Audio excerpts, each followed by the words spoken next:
Last weekend played host to one of the biggest races of the year. That's right, the 105th running of the Indianapolis 500 is now finished, and it certainly lived up to its expectations. In the 500-mile race, of which the 33 drivers had an average speed of more than 190 miles an hour, 13 different drivers led the race at one point or another, and for pretty much the whole race nobody knew who was going to win. In the early stages of the race it was looking like a three-way battle for the win between VK, Herter and Dixon, but that changed so many times it didn't really matter who was leading until the final 10 laps, where there was an intense three-way battle for the win between Alex Palou, Patricio O'Ward, and eventual winner, 46-year-old Helio Castroneves. If you watched the race, you'll probably have seen that the driver who started P19 on the grid, Conor Daly, led the race for 40 laps, more than any other driver. However, due to what looked to have been car damage after booting Graham Rahal's wheel like a football over the paddock, in all seriousness, this is an incident where we must be thankful for the error screen, of which it would have been a lot worse, he ended up finishing P13. Why do I mention this? Well, throughout the week, Conor Daly had had some beef with another driver, that being Santino Ferrucci, and I quite enjoyed watching this unfold over the past few days. So in this video I'm going to go through the comedic rivalry of Santino Ferrucci versus Conor Daly at the 2021 Indy 500.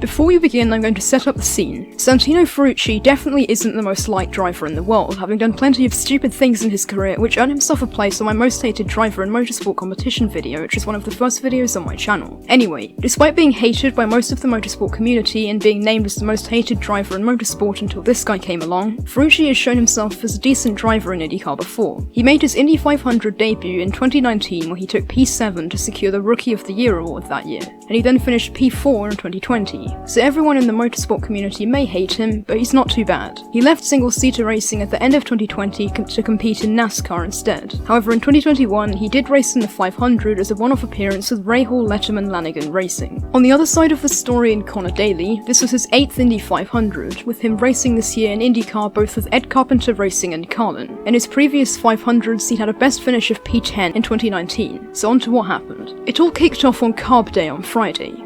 Carb Day being the final practice session of the Indy 500 before the race 2 days later, when Conor Daly was flying around the track before being held up by Santino Ferrucci, Ferrucci getting in the way and forcing Daly to have to slow down. In my opinion, from looking at the onboard, I thought that Ferrucci didn't do a huge amount wrong. Yeah, he slightly got in the way, but he wasn't on the racing line and it was a practice session, meaning it doesn't mean that much. However, Daly was not happy about this, and he wasn't afraid to say so. On the radio, which was broadcast live, he said the words, "Somebody needs to go to Santino's pit box and tell him that he is a complete psychopath," which is an interesting way of putting it. But to be honest, he would have had to lift off anyway coming up behind Ferrucci then, since he wasn't close enough to make a move into turn 3, but close enough to probably have gone into the back of him had he not lifted off. I mean, perhaps Ferrucci was attempting to get out of the way since he slowed down not on the racing line, but with Daly religiously staying in his slipstream, he then became a victim of this. So while I don't really see it as Ferrucci doing much wrong, overall it was a racing incident in my opinion, since it was still a practice session, so it didn't really mean anything. Moving on, in an interview later on in Carb Day with Conor Daly, we witnessed this.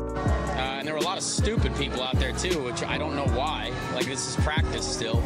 So Ferrucci on that list for you? Oh my gosh, like the guy nearly crashes at the same place where he crashed in front of me in 2, and then blocks me all the way to the grass. Like, I'm just really confused. Like, the guy, I know he thinks he's a hero, but like, my gosh, there's no point in doing that. Like, dude, this is practice. Like, I get that you're a hero.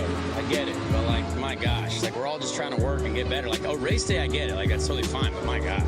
Now, to be honest, I don't really know what to make of this interview. Daly claimed how he would have been totally fine with Ferrucci blocking him in the race, but not in practice. Which I guess I get, but Ferrucci would have been pushing as well at this time in practice. And he tried to get out of the way, but Daly was following him. So like I said before, I don't really think it was entirely Ferrucci's fault. And it certainly wasn't worthy of Daly speaking about him like that. But then it continued. When I was showing that interview, that was a screen recording of an Instagram post made by IndyCar on NBC, a page which the drivers look at too. Now, Ferrucci had stayed quiet about this incident for the rest of Carb Day, but when it was posted on Instagram, he then commented this, jokingly warning him how he'll be on Daly's outside in turn 2 in the race, to which Conor Daly savagely replied with, "Thought you'd want to avoid that wall after last week," referencing to the week before when Ferrucci had completely wrecked his car in a crash at turn 2. And some people reacted to this thinking Daly was being childish, while others found it funny. To be honest, I thought this response was quite unprofessional of Daly, but I still found it quite funny. What happened then is under the same post, professional karter Zach DeMello commented backing up Ferrucci, pretty much claiming how Conor Daly was being a baby, and also with Marco Andretti, a driver who was backing up Daly, of which Santino appreciated. But Daly, still being quite wound up, then replied saying how DeMello's opinion meant nothing, to which DeMello then savagely said how Daly sounds triggered, but he guesses Daly would be when he qualified P19 with his teammates on the first and second row. Obviously, I guess that's a fair point, however he can't really say much since Ferrucci, who is backing up, qualified P23, but he at least managed to shut up Conor Daly for the day with this. However, in the race, this is where the irony comes along. If you watch the race, you'll know that Daly got lucky with Steph Wilson bottling it in the pit lane, meaning he managed to get past 18 drivers into the lead on pit stops, whilst Ferrucci for this portion of the race had been trundling along around P24. I just loved how Zach DeMello called out Daly for being in P19 with his teammates leading, whilst backing up Ferrucci, when Daly was now leading the Indy 500 whilst Ferrucci was in P24. However, the irony then swapped around, since Daly ended up losing a lot of positions after booting Graham Rahal's wheel into the next state, meaning he dropped down to P13. But the funny part is how when Rahal crashed, Ferrucci made a huge gamble on the strategy, paying off, meaning he undercut most of the grid, then finishing the race in P6 from P23, and Daly finishing P13 from P19. Now, I made this video just because I personally really enjoyed this drama. I'm sure that both drivers probably took it personally in that race. But whilst Ferrucci on paper ended up beating Daly, we shouldn't forget that Daly led 40 laps, whilst Ferrucci led 2. Overall, I'm not really taking any sides, although I feel that Daly slightly overreacted about Ferrucci blocking him. It wasn't really that large of an incident, and he then behaved like a complete child on social media. However, Ferrucci wasn't exactly any better. But from looking through comment sections and Twitter chains, Daly seems to have lost respect from many fans over how he treated this incident. But I just appreciated the irony that made the Indy 500 a whole lot more interesting.